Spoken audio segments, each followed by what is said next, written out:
ಕರ್ತನಾದ ಯೇಸುಕ್ರಿಸ್ತರ ನಾಮದಲ್ಲಿ ನಿಮ್ಮೆಲ್ಲರಿಗೆ ನನ್ನ ಹೃದಯಪೂರ್ವಕದಿಂದ ವಂದನೆಗಳನ್ನು ತಿಳಿಸ್ತಾ ಇದ್ದೀನಿ. ಪ್ರಿಯರಾದ ದೇವರ ಮಕ್ಕಳಿರ, ದೇವರ ಅನುಗ್ರಹ ಇಲ್ಲದೆ ಮನುಷ್ಯನು ಬದುಕಲು ಸಾಧ್ಯವೋ ಎಂಬ ಅಂಶವನ್ನು ನಿಮ್ಮೊಟ್ಟಿಗೆ ಮಾತನಾಡ್ತಾ ಇದ್ದೀನಿ.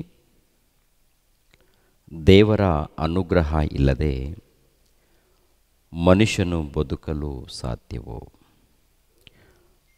ಪ್ರಿಯರಾದ ದೇವರ ಮಕ್ಕಳಿರ,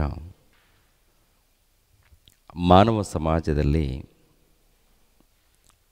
ದೇವರನ್ನು ನಂಬದೇ ಇರುವಂಥ ನಾಸ್ತಿಕರು ಇದ್ದಾರೆ.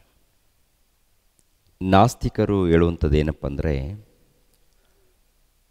ದೇವರು ಇದ್ದಾರೆ ಅಂದರೆ ಅವ್ರು ನಂಬಲ್ಲ. ಅಂದರೆ ತೋರಿಸು ಅಂತಾರೆ, ಮುಖಾಮುಖಿಯಾಗಿ ನೋಡಿದ್ರೆ ನಾವು ನಂಬ್ತೀವಿ ಅಂತ ಹೇಳ್ತಾರೆ. ಮುಖಾಮುಖಿಯಾಗಿ ನೋಡಬೇಕು ಅಂತ. ನಾಸ್ತಿಕರ ಉದ್ದೇಶ ಏನಪ್ಪ ಅಂದರೆ, ಮುಖಾಮುಖಿಯಾಗಿ ಕಾಣಬೇಕು. ಸೂರ್ಯನು ಕಾಣ್ತಾ ಇದ್ದಾನೆ, ಚಂದ್ರನು ಕಾಣ್ತಾ ಇದ್ದಾನೆ, ಪ್ರಕೃತಿ ಇದೆ, ಈ ಜಗತ್ತು ನಮಗೆ ಕಾಣ್ತಾ ಇದೆ. ಈ ಜಗತ್ತಿನ ಹಿಂದೆ ಕೆಲಸ ನಡೀತಾ ಇದೆ. ಈ ಪ್ರಕೃತಿ ನಮಗೆ ಎಲ್ಲ ರೀತಿಯಲ್ಲಿ ಅನುಕೂಲವಾಗಿದೆ. ಒಂದು ವೇಳೆ ಪ್ರಕೃತಿಯಲ್ಲಿ ಅಪಾಯಗಳು ಅಪಘಾತಗಳು ನಡೆದರೆ ಅದು ಪ್ರಕೃತಿಯಲ್ಲಿ ಲೋಪಗಳು, ಇಲ್ಲಾಂದರೆ ಮನುಷ್ಯರು ಮಾಡುವಂಥ ಈ ಯುದ್ಧಗಳು, ಇಲ್ಲಾಂದರೆ ಅನೇಕ ತಪ್ಪಾದ ಕಾರ್ಯಕ್ರಮಗಳ ಮೂಲಕ ಈ ಲೋಕದಲ್ಲಿ ಅಪಘಾತಗಳು ನಡೆಯುತ್ತೆ ವಿನಃ ಇದರ ಹಿಂದೆ ದೇವರು ಇಲ್ಲ, ದೇವರು ಇಲ್ಲ ಅಂತ ಮಾತನಾಡ್ಕೊಳ್ತಾರೆ. ಅದರಲ್ಲಿ ಕೆಲವರು ದೇವರನ್ನು ಚಿಕ್ಕದಾಗಿ ನೋಡುವಂಥವ್ರು ಇದ್ದಾರೆ. ಈ ಸಮಾಜದಲ್ಲಿ ಪರಿಚಯ ಮಾಡುವಂಥವರು, ಪ್ರಿಯರಾದ ದೇವರ ಮಕ್ಕಳಿರ, ಈ ಸಮಾಜದಲ್ಲಿ ಒಂದು ಉನ್ನತ ಹೆಸರನ್ನು ಪಡ್ಕೊಂಡವರು, ಇವಾಗ ಜ್ಞಾನಿಗಳು, ವಿಜ್ಞಾನಿಗಳು ಅಂತೇಳಿ ಅನೇಕರು ಕರೆಯಲ್ಪಡ್ತಾರೆ, ಅನೇಕರು ಕರೆಯಲ್ಪಡ್ತಾ ಇದ್ದಾರೆ. ವಿಜ್ಞಾನಿಗಳು ಎಂದು ಯಾರು ಕರೆಯಲ್ಪಡ್ತಾ ಇದ್ದಾರೋ ಅವರು ದೇವರನ್ನು ನಂಬಲ್ಲ. ಒಂದು ವೇಳೆ ನಂಬಿದರೆ ಎಲ್ಲೋ ಒಂದು ಕಡೆ. ಇನ್ನು ಕೆಲವರು ದೇವರ ಬಗ್ಗೆ ಕೀಳಾಗಿ ಮಾತಾಡ್ತಾರೆ. ಒಂದು ಚಿಕ್ಕ ಒಂದು ರೀತಿಯಲ್ಲಿ ಪರಿಚಯ ಮಾಡುವಂಥದ್ದು, ಚಿಕ್ಕದಾಗಿ. ಇವಾಗ ಒಬ್ಬರು ಪರಿಚಯ ಮಾಡಿದ್ದಾರೆ. ಹೇಗೆ ಪರಿಚಯ ಮಾಡಿದ್ದಾರೆ ಅಂತ ನೋಡುವಾಗ, ಮನುಷ್ಯರ ಮನಸ್ಸಿದೆಯಲ್ಲ, ಮನುಷ್ಯರ ಮನಸ್ಸಿಗಿಂತ ದೇವರು ಚಿಕ್ಕವರು. ಮನುಷ್ಯರ ಹೃದಯವೇ ದೇವರಿಗಿಂತ ದೊಡ್ಡವರು. ಮನುಷ್ಯನ ಹೃದಯ ಇಲ್ಲ, ಮನುಷ್ಯರ ಮನಸ್ಸು ದೇವರಿಗಿಂತ ದೊಡ್ಡದ್ದು ಅಂತ ಒಬ್ಬರು ಪರಿಚಯ ಮಾಡಿದ್ದಾರೆ. ಇನ್ನೊಬ್ಬರು ದೇವರು ಇಲ್ಲ ಅಂತಲೇ ಹೇಳ್ಕೊಳ್ತಾರೆ. ದೇವರು ಇಲ್ಲ, ದೇವ್ರನ್ನ ನಂಬಲ್ಲ. ಮತ್ತು ಈ ಸಮಾಜದಲ್ಲಿ ಸಮಾಜ ಸೇವಕರು, ಸಮಾಜ ಉದ್ಧಾರ ಮಾಡುವವರು ಅಂಥೇಳಿ ನೀತಿ ಬೋಧನೆಗಳನ್ನು ಬೋಧನೆ ಮಾಡುವಂಥವ್ರು ಕೂಡ ಇರ್ತಾರೆ. ಅದರಲ್ಲಿ ಒಬ್ಬರು ಸಿನಿಮಾ ಆ್ಯಕ್ಟರ್, ಪ್ರಿಯರಾದ ದೇವರ ಮಕ್ಕಳಿರ, ಪ್ರಕಾಶ್ ರೈರವರು ಅನೇಕ ಸಿನಿಮಾಗಳಲ್ಲಿ ಆ್ಯಕ್ಟಿಂಗ್, ಅಂದರೆ ತೆಲುಗು, ಕನ್ನಡ, ಮಲಯಾಳಂ, ತಮಿಳು, ಹಿಂದಿ ಅನೇಕ ಭಾಷೆಗಳಲ್ಲಿ ಅವರು ಆ್ಯಕ್ಟಿಂಗ್ ಮಾಡಿರೋದು. ಅವರು ಕೂಡ ಹೇಳಿರುವಂಥದ್ದು ಏನಪ್ಪ ಅಂದರೆ, ನೀವು ದೇವರನ್ನು ನಂಬಿಕೊಳ್ತೀರ, ಅದು ನಿಮ್ಮಿಷ್ಟ, ಆದರೆ ನನ್ನ ದೃಷ್ಟಿಯಲ್ಲಿ ದೇವರಿಲ್ಲ, ನಾನು ದೇವರನ್ನು ನಂಬಲ್ಲ. ಒಂದು ವೇಳೆ ನೀವು ನಂಬ್ತೀರ, ನಂಬಿಕೊಳ್ಳಿ, ನನಗೆ ತೊಂದರೆ ಇಲ್ಲ ಅಂಥೇಳಿ ಅವರು ಮಾತನಾಡಿರುವಂಥದ್ದು. ಕೊನೆಯದಾಗಿ ಅವರು ಹೇಳಿರುವಂಥದ್ದು ಏನಪ್ಪ ಅಂದರೆ, ದೇವರು ಇಲ್ಲದೆ ನಾನು ಬದುಕಬಲ್ಲೆ, ದೇವರು ಇಲ್ಲದೆ ನಾನು ಬದುಕಬಲ್ಲೆ ಅಂತ ಹೇಳಿ ಒಂದು ಮಾಧ್ಯಮದಲ್ಲಿ ಅವರು ಮಾತನಾಡಿರುವಂಥದ್ದು. ಪ್ರಿಯರಾದ ದೇವರ ಮಕ್ಕಳಿರ, ಈ ಸಮಾಜದಲ್ಲಿ ಸೇವೆ ಮಾಡುವವರು ಈ ಸಮಾಜಕ್ಕೆ ಒಳ್ಳೆಯದನ್ನು ಪರಿಚಯ ಮಾಡಬೇಕು. ಇವಾಗ ದೇವರನ್ನು ನಂಬಿದವರು ಎಷ್ಟು ಜನ ಇದ್ದಾರೆ? ದೇವರು ಇಲ್ಲ ಅಂತ ಹೇಳುವವರು ಎಷ್ಟು ಜನ ಇದ್ದಾರೆ? ನಾಸ್ತಿಕರು ಎಷ್ಟು ಜನ ಇದ್ದಾರೆ? ಆಸ್ತಿಕರು ಎಷ್ಟು ಜನ ಇದ್ದಾರೆ? ನಾಸ್ತಿಕರು ಸ್ವಲ್ಪ ಮಂದಿ, ಅಂದರೆ ದೇವರು ಇಲ್ಲ ಅಂತ ಹೇಳುವವರು ಅಲ್ಲೊಬ್ಬರು ಇಲ್ಲೊಬ್ಬರು ಕೆಲವರು ಇದ್ದಾರೆ. ದೇವರು ಇದ್ದಾರೆ ಎಂದು ನಂಬುವವರು ಎಷ್ಟು ಮಂದಿ ಇದ್ದಾರೆ ಅಂತ ನೋಡುವಾಗ ಅನೇಕರು, ಒಂದು 90% ಇದ್ದಾರೆ. ದೇವರು ಇದ್ದಾರೆ ಎಂದು ನಂಬುವಂಥ ಜನರು 90%. ಒಂದು 10% ಮಾತ್ರ ದೇವರು ಇಲ್ಲ ಅಂತ ಹೇಳಿಕೊಳ್ಳುವವರು ಇದ್ದಾರೆ. ಅದರಲ್ಲಿ ಇವರೊಬ್ಬರು. ಅಂದರೆ ಈ 90%ಅಲ್ಲಿ ದೇವರಿದ್ದಾರಂತೇಳಿ ನಂಬ್ತಾರೆ. ಎರಡನೇದಾಗಿ ಅವರು ಇನ್ನೊಂದು ರೀತಿಯಲ್ಲಿ ಏನಪ್ಪ ಅಂದರೆ ಮನೆ ದೇವರು, ಕುಲ ದೇವರು, ಜಾತಿ ದೇವರು, ಊರು ದೇವರು ಅಂಥೇಳಿ ಈ ರೀತಿ ನಂಬಿಕೊಂಡವರು ಕೂಡ ಇದ್ದಾರೆ. ಒಟ್ಟಿನಲ್ಲಿ ದೇವರಿದ್ದಾರೆ. ಈ ಜಗತ್ತಿನಲ್ಲಿ ದೇವರು ಒಬ್ಬರೇ ಇದ್ದಾರೆ ಎಂದು ನಂಬುವವರಿದ್ದಾರೆ, ಮುಕ್ಕೋಟಿ ದೇವತೆಗಳು ಇದ್ದಾರೆ ಎಂದು ನಂಬುವವರು ಇದ್ದಾರೆ. ಯಾವ ದೇವರಾದರೂ ಪರವಾಗಿಲ್ಲ, ಒಟ್ಟಿನಲ್ಲಿ ದೇವರಿದ್ದಾರೆ ಅಂಥೇಳಿ ನಂಬುವವರು. ಪ್ರಿಯರಾದ ದೇವರ ಮಕ್ಕಳಿರ ಪ್ರತಿಯೊಬ್ಬರು ಕೂಡ ಗಮನಿಸಬೇಕು. ಇದರಲ್ಲಿ ದೇವರು ಇಲ್ಲ ಅಂತ ಹೇಳಿಕೊಳ್ಳುವವರು, ದೇವರು ಇಲ್ಲ ಅಂತ ಹೇಳಿಕೊಳ್ಳುವವರು, ದೇವರಿಲ್ಲ, ಇವರು ಸಮಾಜದಲ್ಲಿ ಪರಿಚಯ ಮಾಡಿದಾಗ ಇವರನ್ನು ನೋಡಿ ಇನ್ನೊಬ್ಬರು ಕೂಡ ಹಾಗೇ ಕಲಿತಾರೆ. ದೇವರಿಲ್ಲ ಅಂತಲೇ ಹೇಳ್ಕೊಳ್ತಾರೆ. ದೇವರು ಇಲ್ಲ ಅಂತ ಹೇಳ್ಕೊಳ್ತಾರೆ. ದೇವರು ಇಲ್ಲದೆ ನಾನು ಕೂಡ ಬದುಕಬಲ್ಲೆ ಅಂತಲೂ ಮಾತಾಡ್ತಾರೆ. ಈ ಮನುಷ್ಯನ ಹೇಳಿರೋ ಪ್ರಕಾರ ಇನ್ನೂ ಕೆಲವರು ಹೇಳ್ಕೊಳ್ತಾರೆ, ದೇವರು ಇಲ್ಲದೆ ನಾನು ಬದುಕಬಲ್ಲೆ ಅಂತ. ದೇವರು ಇಲ್ಲದೆ ಮನುಷ್ಯನು ಬದುಕ್ತಾನ? ದೇವರು ಇಲ್ಲದೆ ಮನುಷ್ಯನು ಬದುಕೋದಕ್ಕೆ ಆಗುತ್ತಾ? ಅಂದರೆ ಪ್ರಿಯರಾದ ದೇವರ ಮಕ್ಕಳಿರ, ಇವರಿಗೆ ಹೇಗೆ ಪರಿಚಯ ಮಾಡಿರ್ಬೋದು ಅವರ ಹಿರಿಯರು? ಇವರು ಏನನ್ನು ನೋಡಿ ಅರ್ಥ ಮಾಡಿಕೊಂಡಿರ್ಬೋದು? ಏನು ನೋಡಿದ್ದಾರೆ? ಏನು ಅರ್ಥ ಆಗಿದೆ ಈ ಜಗತ್ತಿನ ವಿಷಯದಲ್ಲಿ, ಈ ಬ್ರಹ್ಮಾಂಡದ ವಿಷಯದಲ್ಲಿ ಏನು ಅರ್ಥ ಆಗಿದೆ? ಏನು ಅರ್ಥ ಮಾಡಿಕೊಂಡಿದ್ದಾರೆ? ಪ್ರಕೃತಿ ತನ್ನಷ್ಟಕ್ಕೆ ಅದು ಕೆಲಸ ಮಾಡ್ತಾ ಇದೆ. ಪ್ರಕೃತಿಯ ಹಿಂದೆ ಯಾರ ಶಕ್ತಿ ಇಲ್ಲ, ಯಾರೂ ಇಲ್ಲ. ತನ್ನಷ್ಟಕ್ಕೆ ಅದು ಹುಟ್ಟಿದೆ, ತನ್ನಷ್ಟಕ್ಕೆ ಅದು ಬಂದಿದೆ. ದೇವರು ಅನ್ನೋರು ಯಾರೂ ಇಲ್ಲ ಅಂಥೇಳಿ ಹೀಗೆ ಅವರ ಮನಸ್ಸಿನಲ್ಲಿ ಅಂದುಕೊಳ್ತಾ ಇದ್ದಾರೆ. ಅವರ ಮನಸ್ಸಿನಲ್ಲಿ ಏನಪ್ಪ ಅಂತಂದರೆ ಹೀಗೆ ಅಂದುಕೊಳ್ತಾ ಇದ್ದಾರೆ. ಎರಡನೇದಾಗಿ ಈ ಸಮಾಜದಲ್ಲಿ ದೇವರ ಹೆಸರಿನ ಮೇಲೆ ಅನೇಕ ಗಲಾಟೆಗಳು ನಡೀತಾ ಇದೆಯಲ್ಲ. ದೇವರ ಹೆಸರನ್ನು ಹೇಳಿಕೊಂಡು ಗಲಾಟೆಗಳು ನಡೀತಾ ಇದೆ. ಅದಕ್ಕೆ ದೇವರ ಮೇಲೆ ನಂಬಿಕೆ ಇಲ್ಲ. ಕಾರಣ ಏನಂತ ನೋಡುವಾಗ ಮನುಷ್ಯರು ದೇವರ ಹೆಸರನ್ನು ಹೇಳಿಕೊಂಡು ಗಲಾಟೆಗಳು, ಯುದ್ಧಗಳು, ಅನೇಕ ಮಾರಣಕಾಂಡಗಳು, ಆಮೇಲೆ ಆಸ್ತಿಗೋಸ್ಕರ, ಭೂಭಾಗದಗೋಸ್ಕರ, ಅಧಿಕಾರದಗೋಸ್ಕರ ಈ ರೀತಿ ದೇವರ ಹೆಸರನ್ನು ಹೇಳಿಕೊಂಡು ಈ ರೀತಿ ಗಲಾಟೆಗಳನ್ನು ಮಾಡುವಾಗ ದೇವರ ಮೇಲೆ ಇವರಿಗೆ ನಂಬಿಕೆ ಹೋಗಿದೆ ರೀ. ದೇವರ ಮೇಲೆ ಇವರಿಗೆ ನಂಬಿಕೆ ಹೋಗಿದೆ. ಅದಕ್ಕೆ ಕಾರಣರು ಯಾರು ಅಂದರೆ, ದೇವರ ಮೇಲೆ ನಂಬಿಕೆ ಹೋಗಿದೆ ಅಂದರೆ ಅದಕ್ಕೆ ಕಾರಣರು ಯಾರು ಅಂತ ನೋಡುವಾಗ, ದೇವರ ಹೆಸರನ್ನು ಹೇಳಿಕೊಂಡು ಈ ಲೋಕದಲ್ಲಿ ಅನೇಕ ಗಲಾಟೆಗಳನ್ನು, ಗೊಂದಲಗಳನ್ನು, ಯುದ್ಧಗಳನ್ನು ಉಂಟು ಮಾಡುವಂಥ ಇವರೇ ಕಾರಣರಾಗ್ತಾರೆ. ಇವರೇ ಕಾರಣರಂದರೆ ಯಾರು ಇವರು ಅಂತ ನೋಡುವಾಗ, ದೇವರ ಹೆಸರನ್ನು ಹೇಳಿಕೊಂಡು ಈ ಗಲಾಟೆಗಳು, ಜಗಳಗಳು, ಯುದ್ಧಗಳು, ಮಾರಣಕಾಂಡಗಳು ನೋಡಿ ಅನೇಕ ದೇಶಗಳಲ್ಲಿ ನೋಡುವಾಗ ದೇವರ ಹೆಸರನ್ನು ಹೇಳಿಕೊಂಡೇ ಗಲಾಟೆಗಳು, ಯುದ್ಧಗಳು ನಡೀತಾ ಇದೆ. ಇವ್ರಿಗೇನು ಈ ದೇವರಂತೆ, ಇವ್ರಿಗೇನು ಈ ದೇವರಂತೆ, ನಮ್ಮಿಂದೆ ನಮ್ಮ ದೇವರಿದ್ದಾರೆ, ನಮ್ಮಿಂದ ನಮ್ಮ ದೇವರಿದ್ದಾರೆ, ನಾನಾ ನೀನ ನೋಡೇ ಬಿಡೋಣ ಅಂತೇಳಿ ಇವರು ಬಾಂಬುಗಳನ್ನು ಹಾಕೋದು, ಇವರು ಬಾಂಬುಗಳನ್ನು ಹಾಕೋದು, ಇವರು ಕೊಂದಾಕೋದು, ಇವರು ಕೊಂದಾಕೋದು. ಒಟ್ಟಿನಲ್ಲಿ ಅಮಾಯಕರು ಬಲಿ ಆಗ್ತಾ ಇದ್ದಾರೆ, ಇನ್ನು ಕೆಲವರು ಮೋಸ ಹೋಗ್ತಾ ಇದ್ದಾರೆ. ಕಾರಣ ಏನಂತ ನೋಡುವಾಗ ದೇವರ ಮನಸ್ಸನ್ನು ಅರ್ಥ ಮಾಡಿಕೊಂಡಿಲ್ಲ ಯಾರು ಕೂಡ. ದೇವರು ಇದ್ದಾರೆ ಎಂದು ಹೇಳಿಕೊಳ್ಳುವ ಆಸ್ತಿಕರು ಅರ್ಥ ಮಾಡಿಕೊಂಡಿಲ್ಲ. ದೇವರು ಇಲ್ಲ ಅಂತ ಹೇಳುವವರು ನಾಸ್ತಿಕರು, ಇವರು ಕೂಡ ದೇವರ ಬಗ್ಗೆ ಯೋಚನೆ ಮಾಡಿಲ್ಲ, ಪರಿಶೋಧನೆ ಮಾಡಿಲ್ಲ.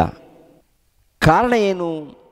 ಈ ಲೋಕದಲ್ಲಿ ನಡೆಯುವಂಥ ಕಾರ್ಯಕ್ರಮಗಳು, ಈ ಲೋಕದಲ್ಲಿ ನಡೆಯುವಂಥ ಅನ್ಯಾಯಗಳು, ಅಕ್ರಮಗಳು, ಯುದ್ಧಗಳು, ಮಾರಣಕಾಂಡಗಳು, ಅನೇಕ ದರೋಡೆಗಳು, ಅನೇಕ ಮೋಸಗಳು, ಇವು ಮನುಷ್ಯರ ಮಧ್ಯದಲ್ಲಿ ನಡೀತಾ ಇದೆ. ಯಾರ ಹೆಸರನ್ನು ಹೇಳ್ಕೊಳ್ತಾ ಇದ್ದಾರೆ ಅಂತ ನೋಡುವಾಗ ದೇವರುಗಳ ಹೆಸರುಗಳನ್ನು ಹೇಳ್ಕೊಳ್ತಾ ಇದ್ದಾರೆ. ದೇವರುಗಳು, ದೇವರು ದೇವರು ದೇವರು ಅಂತಲೇ ಹೇಳ್ಕೊಳ್ತಾ ಇದ್ದಾರೆ. ನಿಜವಾಗಲೂ ದೇವರನ್ನು ನಂಬಿರುವಂಥ ಭಕ್ತರು ಭೂಭಾಗದಗೋಸ್ಕರ, ಆಸ್ತಿಗೋಸ್ಕರ, ಅಂತಸ್ತುಗೋಸ್ಕರ ಯುದ್ಧಗಳು ಮಾಡುವಂಥದ್ದು ನಡೆಯುತ್ತಾ, ಗಲಾಟೆಗಳು ಮಾಡುವಂಥದ್ದು ನಡೆಯುತ್ತಾ, ಮೋಸಗಳು ಮಾಡುವಂಥದ್ದು ನಡೆಯುತ್ತಾ.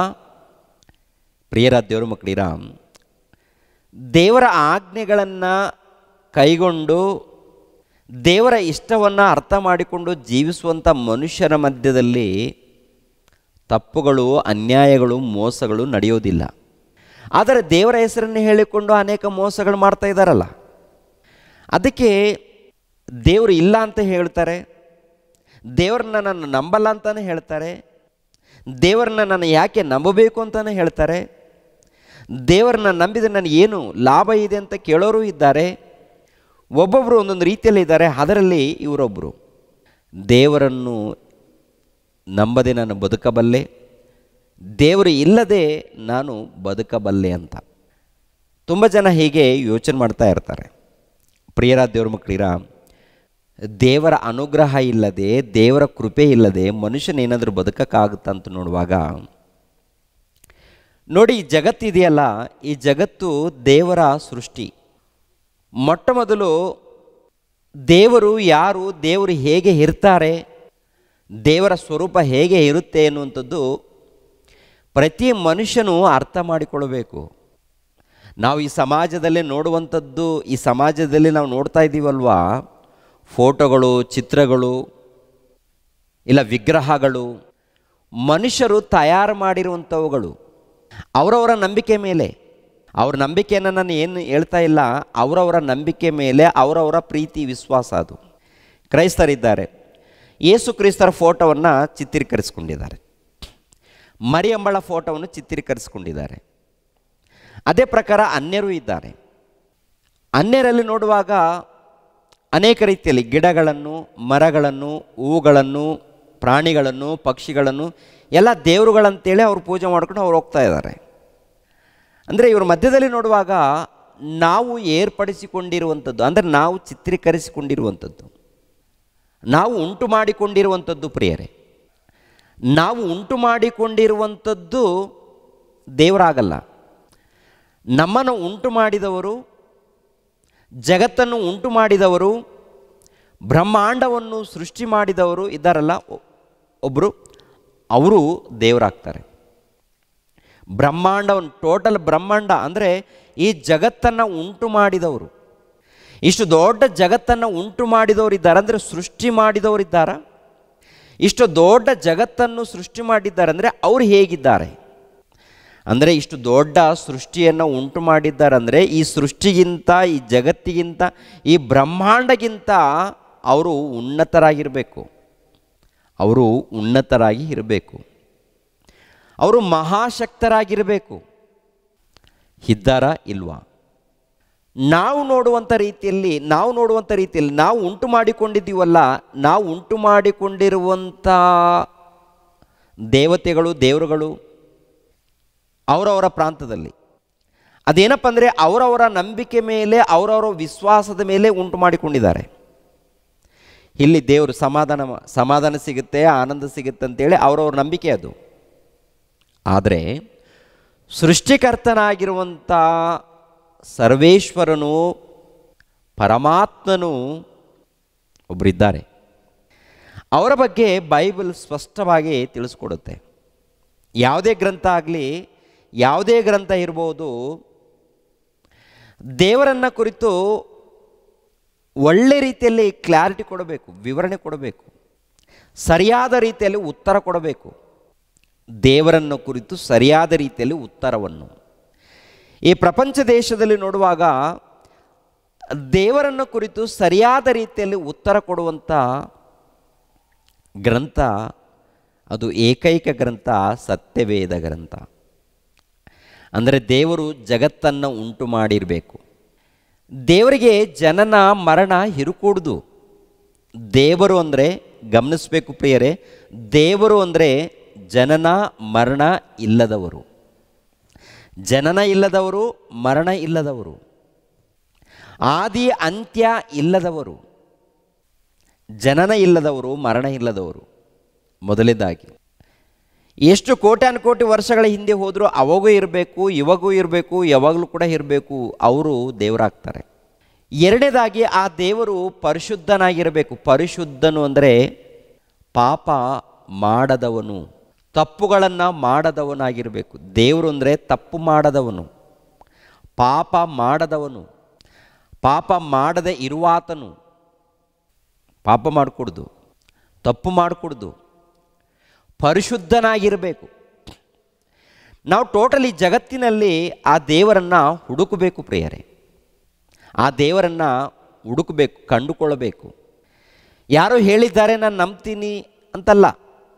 ಏನೋ ನಮ್ಮ ಸಮಸ್ಯೆಗಳು ಪರಿಹಾರ ಆಗುತ್ತೆ, ನಮಗೇನೋ ಕೋರಿಕೆಗಳಿದೆ, ಆ ಕೋರಿಕೆಗಳು ಇಂಥ ದೇವರ ಬಳಿಯಲ್ಲಿ ಹೋದರೆ ನಮ್ಗೆ ತೀರುತ್ತೆ ಅಂತ ಹೇಳಿದ್ರೆ, ನಮ್ಮ ಕೋರಿಕೆಗಳನ್ನು ತೀರಿಸಿಕೊಳ್ಳೋದಕ್ಕೆ ನಾವು ನಂಬಿದರೆ ಅದು ದೇವರಾಗಲ್ಲ. ಜಗತ್ತನ್ನು ಉಂಟು ಮಾಡಿದವರು, ನಮ್ಮನ್ನು ಉಂಟು ಮಾಡಿದವರು, ಸರ್ವ ಜೀವರಾಶಿಗಳನ್ನು, ಪ್ರಕೃತಿಯನ್ನು, ಈ ಪ್ರಕೃತಿಯಲ್ಲಿರುವಂಥ ಏನ್ರಿ ಧೂಳು ಮೊದಲುಗೊಂಡು ಆಕಾಶದಲ್ಲಿರುವಂಥ ಏನ್ರಿ ಜಲರಾಶಿಗಳವರೆಗೆ, ಮೇಘಗಳು, ಆಕಾಶ, ಆಕಾಶದ ಮೇಲೆ ಜಲರಾಶಿಗಳು, ಇವೆಲ್ಲವನ್ನು ಕೂಡ ಉಂಟು ಮಾಡಿದವರಾಗಿರ್ಬೇಕು. ಇವೆಲ್ಲ ಉಂಟು ಮಾಡಿದವರು. ನಾಸಾ ವಿಜ್ಞಾನಿಗಳು ಹೇಳ್ತಾರೆ, ಈ ಆಕಾಶ ಇರಲಿಲ್ಲ, ಭೂಮಿ ಇರಲಿಲ್ಲ, ಸೂರ್ಯ ಚಂದ್ರ ನಕ್ಷತ್ರಗಳು ಇರಲಿಲ್ಲ. ಒಂದು ಕಾಲದಲ್ಲಿ ಏನೂ ಇರಲಿಲ್ಲ. ಏನೂ ಇಲ್ಲದೆ ಇದ್ದಾಗ ಒಂದು ಕಾಲದಲ್ಲಿ ಉಂಟಾಗಿದೆ. ಅದಕ್ಕೆ ಬಿಗ್ ಬ್ಯಾಂಗ್ ಥಿಯರಿ ಅಂತಾರೆ. ದೊಡ್ಡದೊಂದು ಸ್ಫೋಟ ಉಂಟಾಗಿರುವುದರಿಂದ ಸೂರ್ಯ ಚಂದ್ರ ನಕ್ಷತ್ರಗಳು ಉಂಟಾದವು, ಭೂಮಿ ಉಂಟಾಯಿತು. ಅದಕ್ಕಿಂತ ಮೊದಲು ಭೂಮಿ ಇರಲಿಲ್ಲ, ಅದಕ್ಕಿಂತ ಮೊದಲು ಸೂರ್ಯನೂ ಇರಲಿಲ್ಲ, ಚಂದ್ರನೂ ಇರಲಿಲ್ಲ, ಗಾಳಿ ಇರಲಿಲ್ಲ, ಏನೂ ಇಲ್ಲ, ಶೂನ್ಯವಾಗಿದ್ದಂಥ ಇದರಲ್ಲಿ ಈ ಲೋಕ ಉಂಟಾಗಿದೆ. ಯಾವಾಗ ಉಂಟಾಗಿದೆ? 1370 ಕೋಟಿ ವರ್ಷಗಳ ಹಿಂದೆ ಉಂಟಾಗಿದೆ ಎಂದು ವಿಜ್ಞಾನಿಗಳು ಹೇಳುವಂಥದ್ದು. ಅದಕ್ಕಿಂತ ಮೊದಲು ಇಲ್ಲ, ಏನಿಲ್ಲ, ಶೂನ್ಯ ಅಂತ ಹೇಳ್ತಾರೆ. ಹೇಳಿರೋ ಪ್ರಕಾರ, ಪ್ರಿಯರ ದೇವರ ಮಕ್ಕಳಿಗೆ, ಇವರು ಹೇಳಿರೋ ಪ್ರಕಾರ ಉಂಟಾಗಿದೆಯಾ? ಅವ್ರು ಹೇಳಿರೋ ಪ್ರಕಾರ ಉಂಟಾಗಿದೆ. ಒಂದು ಕಾಲದಲ್ಲಿ ಇರಲಿಲ್ಲ. ಅದೇ ಪ್ರಕಾರ ಬೈಬಲ್ ಕೂಡ ನೋಡುವಾಗ, ಬೈಬಲ್ ಗ್ರಂಥವನ್ನು ಆಲೋಚನೆ ಮಾಡುವಾಗ, ಆದಿಯಲ್ಲಿ ದೇವರು ಭೂಮಿ ಆಕಾಶಗಳನ್ನು ಉಂಟು ಮಾಡಿದರು ಅಂತ ಇರುತ್ತೆ. ಆದಿಯಲ್ಲಿ ದೇವರು ಭೂಮಿ ಆಕಾಶಗಳನ್ನು ಉಂಟು ಮಾಡಿದರು ಅಂದರೆ ಉಂಟು ಮಾಡೋದಕ್ಕಿಂತ ಮುಂಚಿತವಾಗಿ ಏನೂ ಇಲ್ಲ, ಶೂನ್ಯ. ಉಂಟು ಮಾಡಬೇಕಾದ್ರೆ ಅವರು ಎಷ್ಟು ಉನ್ನತರಾಗಿರಬೇಕು ಒಂದು ಸರಿ ಯೋಚನೆ ಮಾಡಿ. ಇರಬೇಕು. ಅಂಥ ಉನ್ನತರು ಇದ್ದಾರಾ? ಇಲ್ವಾ? ಈ ಸಮಾಜದಲ್ಲಿ ನಾವು ಮಾಡಿಕೊಂಡಿರುವಂಥದ್ದು ಏನಪ್ಪ ಅಂದರೆ ನಮ್ಮ ತೃಪ್ತಿಗೋಸ್ಕರ, ನಮ್ಮ ಸಂತೋಷದಗೋಸ್ಕರ ವಿನಃ ಸೃಷ್ಟಿ ಮಾಡಿರುವಂಥ ಸೃಷ್ಟಿಕರ್ತರು ಅಲ್ಲ, ಪರಮಾತ್ಮರು ಅಲ್ಲ. ಪರಮಾತ್ಮನು ಎಂಬ ದೇವರು, ಮಹಾಶಕ್ತನು ಎಂಬ ದೇವರು ಇದ್ದಾರೆ. ಅವರು ಆತ್ಮಸ್ವರೂಪರು. ಅದಕ್ಕೆ ಯೇಸು ಪ್ರಭು ಹೇಳ್ತಾರೆ, ದೇವರು ಆತ್ಮಸ್ವರೂಪನಾಗಿದ್ದಾನೆ ಎಂದು. ಯಾಕೆಂದರೆ ಇದನ್ನು ನಾನು ಪದೇ ಪದೇ ಯಾಕೆ ಹೇಳ್ತೀನಿ ಅಂದರೆ, ಈ ಪ್ರಪಂಚಕ್ಕೆ ದೇವರು ಅರ್ಥ ಆಗಿಲ್ಲ ಎಂದು ತಿಳಿಸೋದಕ್ಕೆ ಪ್ರಯತ್ನ ಮಾಡ್ತಾ ಇರ್ತೀನಿ ನಾನು. ಪ್ರಪಂಚದಲ್ಲಿದ್ದವರು, ಮಾನವರು ಯಾರು ಅಂತ ನೋಡುವಾಗ ನನ್ನ ಅಣ್ಣ ತಮ್ಮಂದಿರು ಅಂದರೆ ಒಂದೇ ಗರ್ಭದಲ್ಲಿ ಹುಟ್ಟಿದವರ ನೀನು ನಂಬಿದ್ರು ನಂಬದೇ ಇದ್ದರು, ನಾವೆಲ್ಲರೂ ಪ್ರಾರಂಭದಲ್ಲಿ ಒಂದು ತಾಯಿ ಗರ್ಭದಲ್ಲಿ, ತಂದೆ ಗರ್ಭದಲ್ಲಿ ಇದ್ದೇವೆ ನಾವೆಲ್ಲರೂ ಕೂಡ. ನೀನಾಗಿರ್ಬೋದು, ನಾನಾಗಿರ್ಬೋದು, ಭೂಮಿಯ ಮೇಲೆ ಇದ್ದಂಥ ಸರ್ವ ಮಾನವರು ಪ್ರಾರಂಭದಲ್ಲಿ ಒಬ್ಬ ತಂದೆಯಲ್ಲಿದ್ದೇವೆ. ವಿಜ್ಞಾನಿಗಳು ಹೇಳ್ತಾರೆ, ವಿಜ್ಞಾನಿಗಳು ಹೇಳುವಂಥ ಮಾತೇನಪ್ಪ ಅಂತ ನೋಡುವಾಗ, ನಮ್ಮೆಲ್ಲರಿಗೂ ಮೂಲ ಮಾತೆ ಒಬ್ಬರೇ. ಭೂಮಿಯ ಮೇಲೆ ಎಷ್ಟು ಮಂದಿ ಮಾನವರಿದ್ದಾರೋ ಎಲ್ಲರಿಗೂ ಮೂಲ ಮಾತೆ, ಮೂಲ ತಾಯಿ ಪ್ರಾರಂಭದಲ್ಲಿದ್ದಾರೆ, ಆದಿಯಲ್ಲಿ ಅಂತೇಳಿ ವಿಜ್ಞಾನಿಗಳು ಒಪ್ಪಿಕೊಳ್ತಾರೆ. ಇವಾಗ ತಂದೆಯ ಬಳಿಯಲ್ಲಿ ಬರಬೇಕು. ಆ ತಂದೆ ಕೂಡ ಒಬ್ಬನೇ, ತಂದೆ ಕೂಡ ಒಬ್ಬನೇ. ಬೈಬಲ್ ಹೇಳುತ್ತೆ, ಆದಿಯಲ್ಲಿ ಭೂಮಿ ಆಕಾಶಗಳನ್ನು ಉಂಟು ಮಾಡಿದ ಮೇಲೆ, ಸರ್ವ ಜೀವರಾಶಿಗಳನ್ನು ಉಂಟು ಮಾಡಿದ ಮೇಲೆ, ಮೊಟ್ಟ ಮೊದಲು ನೆಲದ ಮಣ್ಣಿನಿಂದ ಮಾನವನನ್ನು ಉಂಟು ಮಾಡಿದ್ದಾನೆ. ಆ ಮಾನವನ ಹೆಸರು ಆದಾಮ.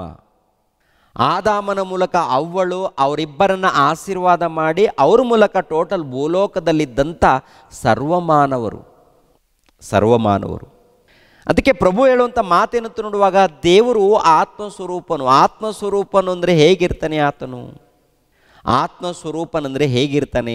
ಆಕಾಶ ಮಹಾ ಆಕಾಶ ಸಹಿತ ಇಡಿಸಲಾರದ ಮಹಾಶಕ್ತಿವಂತನಾಗಿರುವಂಥ ಪರಮಾತ್ಮನು ಅಂತ ಹೇಳ್ತಾರೆ ಪ್ರಿಯರೇ. ಯೇಸು ಪ್ರಭು ಹೇಳುವಂಥ ಮಾತು, ಆಕಾಶ ಮಹಾ ಆಕಾಶ ಸಹಿತ ಇಡಿಸಲಾರದ ಮಹಾದೇವರು, ನಮ್ಮೆಲ್ಲರಿಗೆ ತಂದೆ ಆತನು. ಆತನು ಇದ್ದಾನೆ. ಆತನನ್ನು ಮಾನವ ನೇತ್ರಗಳಿಂದ ಯಾರು ಕೂಡ ನೋಡಿಲ್ಲ. ಆತನನ್ನು ಮಾನವ ನೇತ್ರಗಳಿಂದ ನೋಡಿಲ್ಲ. ಆತನು ಅಮರತ್ವವುಳ್ಳಾತನು. ಆತನು ಅಗಮ್ಯವಾದ ಬೆಳಕಿನಲ್ಲಿ ವಾಸ ಮಾಡುವಾತನು. ಆತನು ಇದ್ದಾನೆ. ಆತನ ಸ್ವರೂಪವನ್ನು ಮಾನವರಲ್ಲಿ ಯಾರು ಕೂಡ ನೋಡಿಲ್ಲ. ಆತನ ಸ್ವರೂಪವನ್ನು ಆತನ ರೂಪವನ್ನು ಮಾನವರಲ್ಲಿ ಯಾರು ಕೂಡ ಎಂದೂ ನೋಡಿಲ್ಲ ಅಂತ ಹೇಳ್ತಾರೆ. ನೋಡಿ, ಯೇಸು ಪ್ರಭು ಹೇಳಿರುವಂಥ ಮಾತನ್ನು ಯೋಹಾನನು ಬರೆದ ಸುವಾರ್ತೆ 3ನೇ ಅಧ್ಯಾಯ 13ನೇ ವಚನವನ್ನು ನೋಡಿ ಪ್ರಿಯರೇ. ಪರಲೋಕದಿಂದ ಇಳಿದು ಬಂದವನೇ, ಅಂದರೆ ಮನುಷ್ಯಕುಮಾರನೇ ಹೊರತು ಮತ್ಯಾರು ಪರಲೋಕಕ್ಕೆ ಏರಿ ಹೋದವನಲ್ಲ. 5ನೇ ಅಧ್ಯಾಯ 37ನೇ ವಚನ. ಇದಲ್ಲದೆ ನನ್ನನ್ನು ಕಳಿಸಿಕೊಟ್ಟ ತಂದೆಯು ನನ್ನ ವಿಷಯವಾಗಿ ಸಾಕ್ಷಿ ಹೇಳಿದ್ದಾನೆ. ನೀವು ಎಂದಾದರೂ ಆತನ ಧ್ವನಿಯನ್ನು ಕೇಳಿದ್ದೂ ಇಲ್ಲ, ಆತನ ರೂಪವನ್ನು ನೋಡಿದ್ದೂ ಇಲ್ಲ. ತಿಮೋತಿಯನಿಗೆ ಬರೆದ ಮೊದಲನೇ ಪತ್ರಿಕೆ 6ನೇ ಅಧ್ಯಾಯ 15-16ನೇ ವಚನವನ್ನು ನೋಡಿ. ಭಾಗ್ಯವಂತನಾದ ಏಕಾಧಿಪತಿಯು ತನ್ನ ಕ್ಲುಪ್ತ ಸಮಯದಲ್ಲೇ ಆತನನ್ನು ಪ್ರತ್ಯಕ್ಷಪಡಿಸುವನು. ಆ ಏಕಾಧಿಪತಿಯು ರಾಜಾದಿರಾಜನು, ಕರ್ತರ ಕರ್ತನು, ತಾನೊಬ್ಬನೇ ಅಮರತ್ವವುಳ್ಳವನು, ಅಗಮ್ಯವಾದ ಬೆಳಕಿನಲ್ಲಿ ವಾಸ ಮಾಡುವವನು ಆಗಿದ್ದಾನೆ. ಮನುಷ್ಯರಲ್ಲಿ ಯಾರೂ ಆತನನ್ನು ಕಾಣಲಿಲ್ಲ, ಯಾರೂ ಕಾಣಲಾರರು. ಮನುಷ್ಯರಲ್ಲಿ ಯಾರೂ ಆತನನ್ನು ಕಾಣಲಿಲ್ಲ, ಯಾರೂ ಕಾಣಲಾರರು. ಮನುಷ್ಯರಲ್ಲಿ ಯಾರೂ ಆತನನ್ನು ಕಾಣಲಿಲ್ಲ, ಯಾರು ಕೂಡ ಕಾಣಲಾರರು. ಅಂದರೆ ಈ ಮಾನವ ನೇತ್ರಗಳಿಂದ ಆ ತಂದೆಯಾದ ಪರಮಾತ್ಮನನ್ನು ಯಾರು ಕೂಡ ಎಂದು ನೋಡಿಲ್ಲ. ಆತನು ಅಗಮ್ಯವಾದ ಬೆಳಕಿನಲ್ಲಿ ವಾಸ ಮಾಡುವಾತನು. ಆತನು ಅಮರತ್ವವುಳ್ಳಾತನು ಅಂದರೆ ಆತನಿಗೆ ಲಯವಿಲ್ಲ, ನಿರ್ಲಯನು, ಶಾಶ್ವತವಾಗಿ ಇದ್ದಾತನು.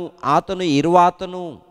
ಹೇಗೆ ಇದ್ದಾನೆ, ಎಲ್ಲಿದ್ದಾನೆ ಅಂತ ನೋಡುವಾಗ ಎಲ್ಲ ಕಡೆ ಇದ್ದಾನೆ. ಎಲ್ಲ ಕಡೆ ಆತನಿದ್ದಾನೆ. ಅಂದರೆ ಆತನ ಮೂಲಕ ಜಗತ್ತು ನಡೀತಾ ಇದೆ.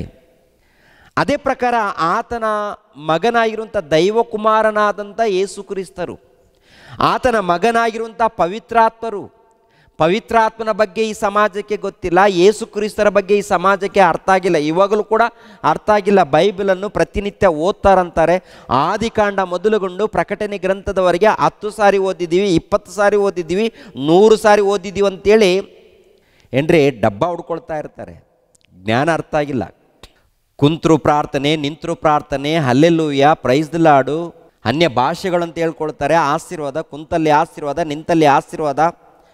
ಕಾಣಿಕೆ ಕೊಡೋದು ಹೋದರೆ ಶಾಪ. ದೇವರ ಹೆಸರಲ್ಲಿ ಹೇಳಿಕೊಂಡು ಸೇವಕರು ಕೆಲವರು ಏನ್ರಿ ಯಾರಾದರೂ ಕಾಣಿಕೆ ಕೊಟ್ಟಿಲ್ಲ ಅಂದರೆ ಅವರನ್ನು ಒಂದು ರೀತಿಯಲ್ಲಿ ನೋಡ್ತಾರೆ.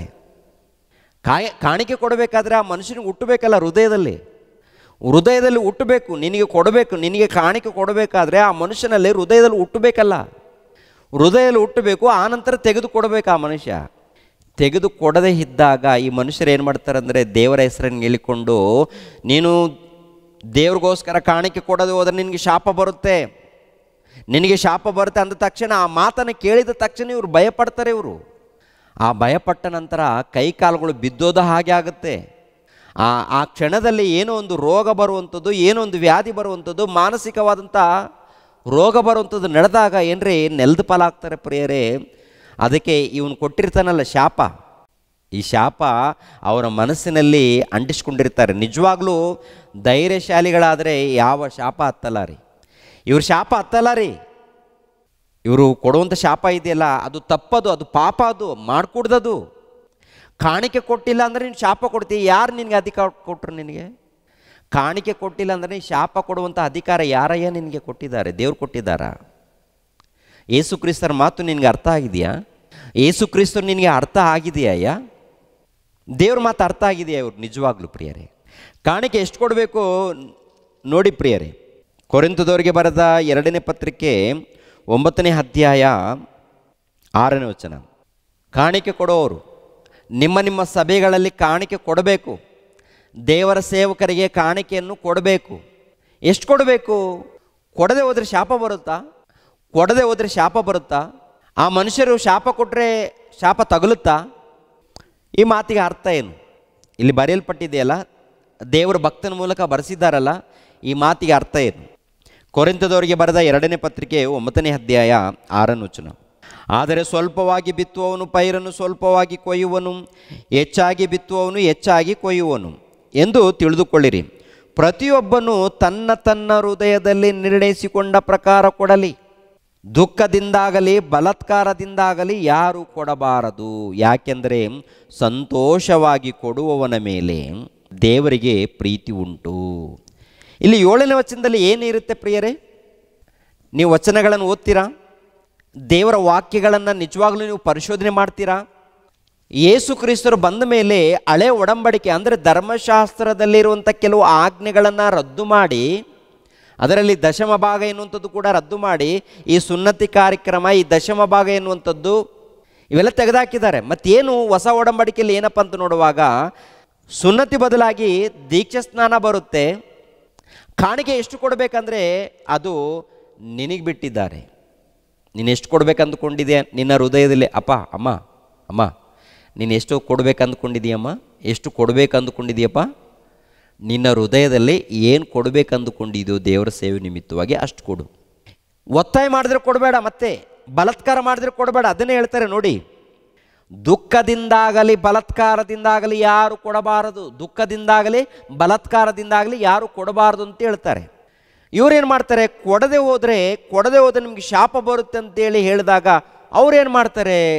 ಕಷ್ಟನೋ ನಷ್ಟನೋ ಸಾಲನೋ ಏನೋ ಮಾಡಿಕೊಂಡು ಸಾಲ ಪಾಲ ಮಾಡಿ, ನಮ್ಮ ಸೇವಕರು ಹೇಳಿದ್ದಾರೆ ಇಲ್ಲಾಂದರೆ ಶಾಪ ಬರುತ್ತೆ, ದೇವ್ರು ಅವ್ರ ಮಾತು ಕೇಳ್ತಾನಂತೇಳಿ ಇವರೇನು ಮಾಡ್ತಾರಂತ ನೋಡುವಾಗ, ಇದೆಯೋ ಇಲ್ವೋ ಒಂದು ವಿಚಾರ ಮಾಡದೆ ಸಾಲ ಮಾಡಿಕೊಂಡು, ಇಲ್ಲಾಂದರೆ ಒಡವೆಗಳನ್ನು ಒತ್ತಿಟ್ಟು, ಇಲ್ಲಾಂದರೆ ಇನ್ನೊಂದು ಕಡೆ ಏನೋ ಮಾಡಿ ತಂದು ಹಣವನ್ನು ಕೊಡ್ತಾ ಇರ್ತಾರೆ. ಅಪ್ಪ ತಗೋಪ್ಪ ಅಂತ. ಹೇಗೆ ಕೊಟ್ಟಿರ? ದುಃಖದಿಂದ ಕೊಟ್ಟಿದ್ದಾರಾ? ಬಲಾತ್ಕಾರದಿಂದ ಕೊಟ್ಟಿದ್ದಾರೆ? ಹೇಗೆ ಕೊಟ್ಟಿದ್ದಾರೆ ಪ್ರಿಯರು? ದುಃಖದಿಂದ ಕೊಟ್ಟಿದ್ದಾರೆ, ಬಲಾತ್ಕಾರ ಮಾಡಿರೋದರಿಂದ ಕೊಟ್ಟಿದ್ದಾರೆ. ದುಃಖದಿಂದ ಬಲಾತ್ಕಾರದಿಂದ ಮಾಡಿ ಕೊಟ್ಟಿರೋದರಿಂದ ಆ ಕಾಣಿಕೆ ದೇವರಿಗೆ ಮುಟ್ಟಲ್ಲ. ನೀವು ಭಕ್ತರಾಗಲ್ಲ.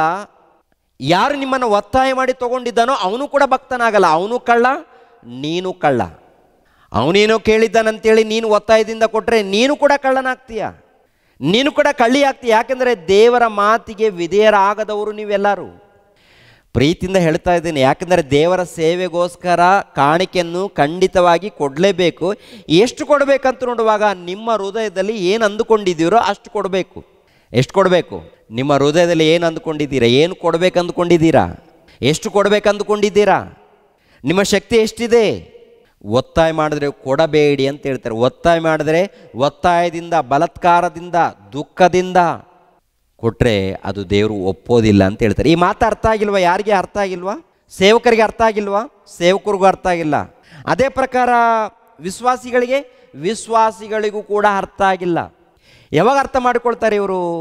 ಸತ್ತ ಮೇಲೆ ಬೆಂಕಿಯ ಕೊಂಡಕ್ಕೆ ಹೋದ್ಮೇಲೆ ಬಾಯಿ ಬಡ್ಕೊಳ್ತಾರೆ ನೋಡಿ, ಅವಾಗ ಅರ್ಥ ಆಗುತ್ತೆ ನಾವು ಕೂಗು. ಇವಾಗ ಅರ್ಥ ಆಗಲ್ಲ.